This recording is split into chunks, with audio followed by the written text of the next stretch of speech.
Hello everyone and welcome to part 2 of Flat Ride of the Week, episode 14. In part 1 we talked about the well-known versions of the monster type of rides from Airlie and Schwarzkopf. If you want to learn more about those, you can watch part 1 on the GP2 Enthusiast channel. In part 2 I will talk about the lesser known models called Polyp and Spider, made by several Dutch companies. If you think I forgot something or that I said anything incorrect, please politely correct me in the comment section below. Let's get started. So this story started in the mid-60s when a German manufacturer called Close made some polyps for German showmen. They had 5 arms with 4 gondola crosses at each end of the arms. The gondolas were fixed to the crosses, looking sideways, so you can get some kind of lateral g-force. In the early 70s, a Dutch company called Bakker went to Germany to take a look at the Close polyp. They didn't think the Close polyp fitted on the Dutch fairs because it was a pretty slow machine and it took a long time to transport. So they got the idea to make their own easier transportable version for the Dutch fairs. The first Dutch-made polyp appeared in 1971 and it looked pretty similar to the Close polyp, but it was a lot easier to transport. It was manufactured by Bakker. This ride immediately became a huge hit on the Dutch fairs. The demand for these rides outside of the Netherlands became bigger, so the Bakker company opened a plant in Spain, working together with Robles Boso. They constructed a lot of polyps for Spain and the south of France. Then in 1979, the Spider debuted. This is basically a higher capacity version of the polyp. It has 6 arms with 5 gondolas at each end of the arm, which are fixed to the crosses just like on the polyps. It also has a different eccentric system, similar to the one that can be found on a Schwarzkopf Monster 2 or 3.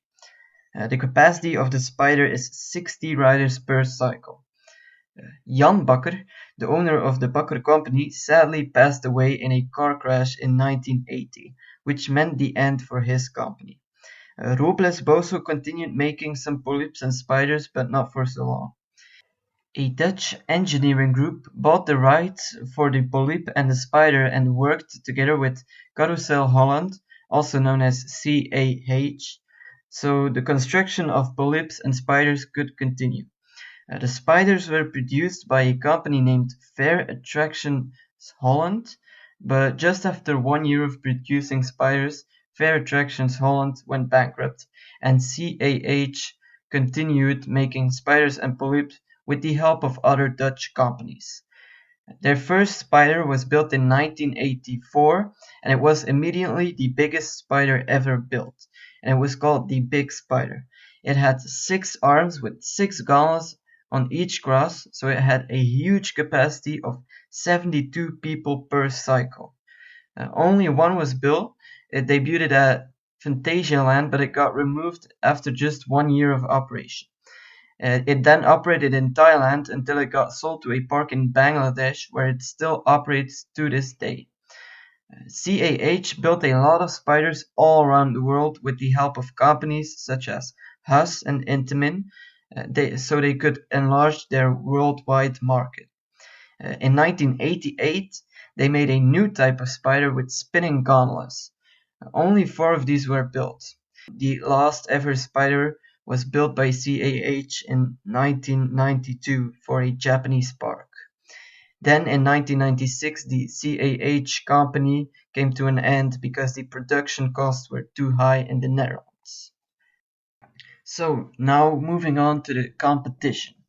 In the 80s, an Italian company called SDC, which are known for their cyclones, and so SDC was making a polyp that was almost identical to the ones that were made by Bakker.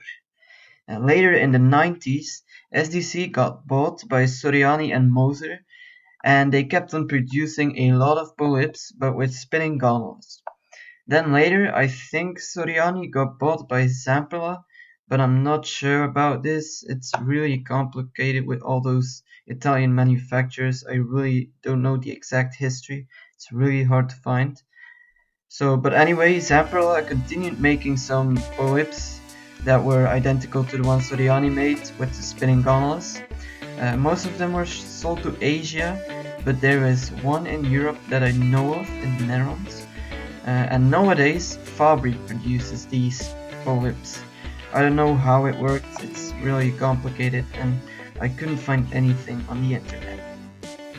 So that was it for this rather short part 2 of Flat Ride of the Week. These rides are still very popular on Dutch fairs, but also on smaller European fairs and small parks all around the world. Thanks for watching and I see you guys next time. Goodbye.